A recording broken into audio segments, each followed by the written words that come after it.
normal day. Yeah.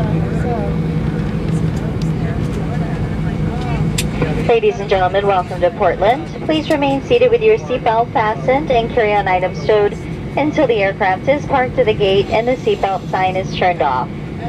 I realize we are running late, and I know you're wanting to get up as soon as possible, but please do remain seated, as if you do stand, we will have to stop the aircraft. That'll delay us further.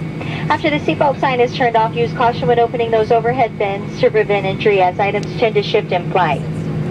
You may now use your mobile phones and other handheld electronic devices. However, laptop computers may not be used at this time. Once again, we do sincerely apologize for our delay and any inconvenience it may have caused you.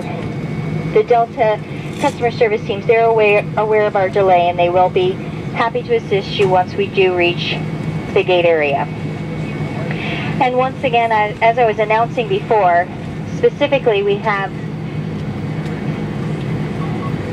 some passengers going on